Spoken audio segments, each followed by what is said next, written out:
Bonjour à tous et bienvenue sur Stator, salut les électrifiés. On se retrouve aujourd'hui pour un essai plus qu'exclusif même, puisqu'on est à bord de la Géométrie C de Geely et en France on est tout bêtement parmi les premiers à l'essayer, si ce n'est les premiers, parce que cette voiture est pour l'instant vendue à La Réunion, mais pas encore vendue en métropole. Du coup on va pouvoir vous faire une vidéo de premier contact, histoire de vous mettre un petit peu l'eau à la bouche. Donc là on est à bord de la version C550, à savoir qu'il y a deux versions qui sont vendues ici à La Réunion, la C400 et la C550.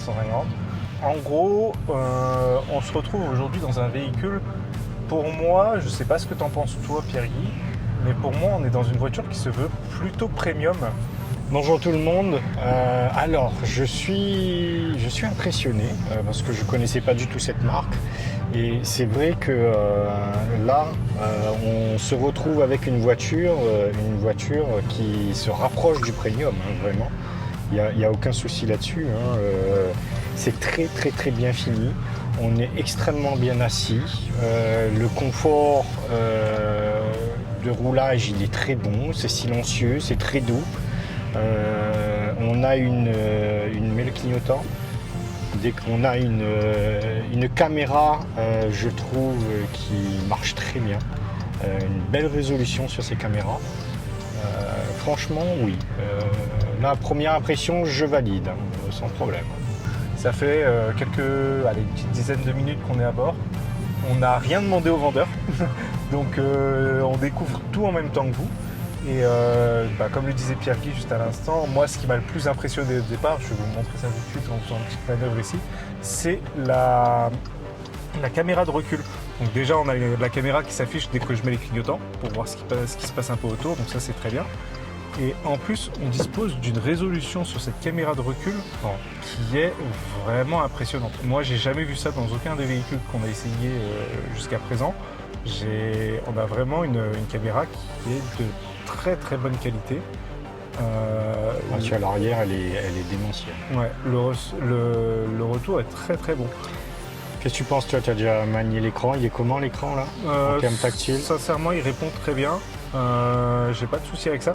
On a une climatisation qui est bisonne naturellement, hein. Donc ça se passe très bien. Par contre, on a aussi des sièges ventilés. Alors je descends ventilé sur mes fesses depuis tout à l'heure, mais c'est ici. Voilà. Donc là on va avoir soit ventilé, soit chauffant.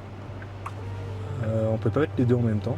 C'est un comique lui. Non mais juste ça c'est... Ouais, c'est très bien. Là on a laissé la clim à un niveau qui est assez faible, hein, pour qu'on puisse s'entendre, que je puisse vous parler de la voiture tranquillement.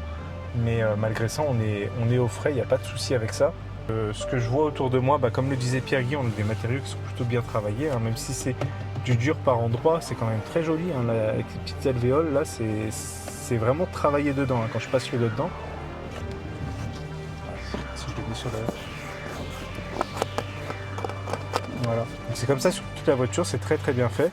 Après, je sais pas, moi il y a un minimalisme qui a été mis en place. Il y a très peu de boutons, hein, quand on y regarde bien. J'ai des boutons sur le volant et après, c'est tout. Hein.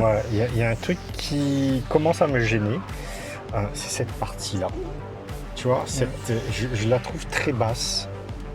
Ou sinon c'est mon siège qui est très haut, je ne sais pas. Mais le fait qu'il n'y ait pas de bouton, ouais, ça fait un vide. C'est ça qui me gêne, quoi, tu vois. Ouais. Mais c'est une bonne chose, hein, après. Après, voilà, ça va plaire aux amateurs de non-boutons. Après, au niveau du volant, j'ai quand même ces boutons-là. Tout petits. Qui sont... donc, on va voir le réglage du régulateur adaptatif avec le maintien en voie sur la gauche.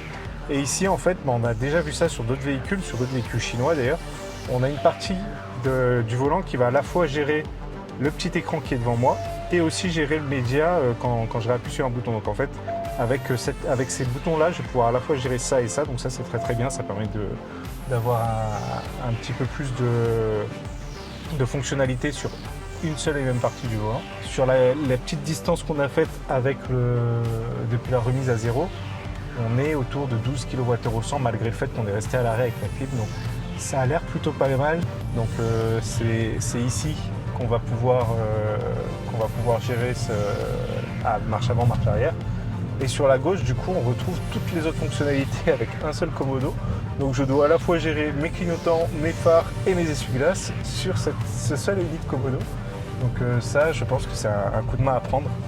Mais c'est pas très simple. Ce n'est pas des boutons sur le volant. Il existe encore des commodos sur cette voiture. Voilà, donc ça c'est toujours ça de prix. Parce que, après, il y a certaines voitures qui ont décidé d'enlever les commodos. On ne sait pas pourquoi.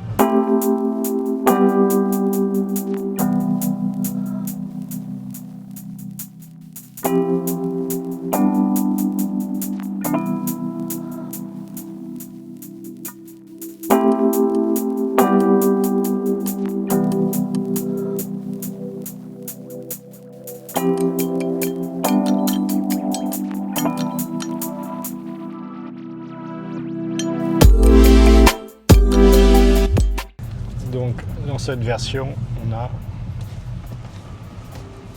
un superbe toit ouvrant qu'on va refermer parce que Il n'est pas teinté. il n'est pas teinté et je pense qu'il n'y a pas de filtre anti-UV pour la Réunion, quoi, surtout.